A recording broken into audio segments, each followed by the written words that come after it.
പാകിസ്ഥാൻ വ്യോമാതിർത്തി അടച്ചതോടെ ഗൾഫിൽ നിന്നും ഇന്ത്യയിലേക്കുള്ള നിരവധി വിമാനങ്ങൾ വഴിതിരിച്ചുവിട്ടു. 2 മണിക്കൂറോളം വൈകിയാണ് വിമാനങ്ങൾ ലക്ഷ്യസ്ഥാനങ്ങളിലേക്ക് എത്തിയത്. വിമാനയാത്രാ നിരക്ക് 12% വർദ്ധിച്ചേക്കുമെന്നും റിപ്പോർട്ടുണ്ട്. ദുബായിൽ നിന്നും സുരേഷ് വെള്ളിമിറ്റം തയ്യാറാക്കിയ റിപ്പോർട്ട് കാണാം. ഉത്തരേന്ത്യൻ സംസ്ഥാനങ്ങളിലെ വിമാനത്താവളങ്ങളിലേക്കുള്ള സർവീസുകളെയാണ് ഈ സാഹചര്യം കാര്യമായി ബാധിച്ചിട്ടുള്ളത്. പ്രത്യേകിച്ച് ഡൽഹി, ജയ്പൂർ, അഹമ്മദാബാദ് തുടങ്ങിയിട്ടുള്ള വിമാനത്താവളങ്ങളിലേക്കുള്ള സർവീസുകളെ ഇപ്പോഴത്തെ സാഹചര്യം പ്രതിസന്ധി കാര്യമായി തന്നെ ബാധിച്ചിട്ടുണ്ട്. ഡൽഹിയിൽ നിന്നും അസർബൈജാൻ തലസ്ഥാനമായിട്ടുള്ള ബാക്കുവിലേക്കുള്ള ഇൻഡിഗോയുടെ വിമാനം ഏതാണ്ട് 5.5 മണിക്കൂറോളമാണ് വൈകിയത്.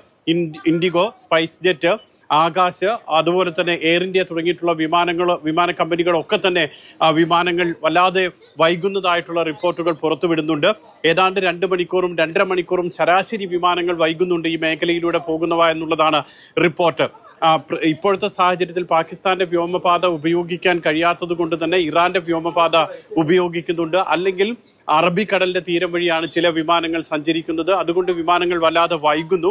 മാത്രമല്ല 2 മണിക്കൂറിലധികമൊക്കെ വിമാനം അധികമായി പറക്കേണ്ടി വരുന്നത് കൊണ്ട് കൂടുതൽ ഇന്ധന ചെലവുണ്ട്. ഇത് വിമാനയാത്രാ നിരക്ക് വർദ്ധിക്കാൻ കാരണമാകുമെന്നാണ് റിപ്പോർട്ട്. ഏതാണ്ട് 8 മുതൽ 12% വരെ വർധന വിമാനയാത്രാ നിരക്കിൽ ഉണ്ടാകും ഈ മേഖലയിലേക്കുള്ള റിപ്പോർട്ടുകൾ വരുന്നുണ്ട്. മാത്രമല്ല ഏതാണ്ട് 50ഓളം സർവീസുകൾ റീഷെഡ്യൂൾ ചെയ്തതായിട്ടാണ് റിപ്പോർട്ട്. ഇതിൽ സ്പൈസ് ജെറ്റും ഇൻഡിഗോയും അടക്കമുള്ള സർവീസുകൾ ഉൾപ്പെടുന്നുണ്ട്. വടക്കൻ അമേരിക്കയിൽ നിന്നും വരുന്ന ചില സർവീസുകൾ അബുദാബി വഴിയെല്ലാം വന്ന് അബുദാബിയിൽ നിന്നും കണക്ഷൻ ഫ്ലൈറ്റിൽ ആളുകളെ കയറ്റിവിടുന്ന സാഹചര്യമുണ്ട്. ദുബായിൽ നിന്നുമുള്ള വിമാന സർവീസുകളെയും കാര്യമായി തന്നെ പ്രതിസന്ധി ബാധിച്ചിട്ടുണ്ട്.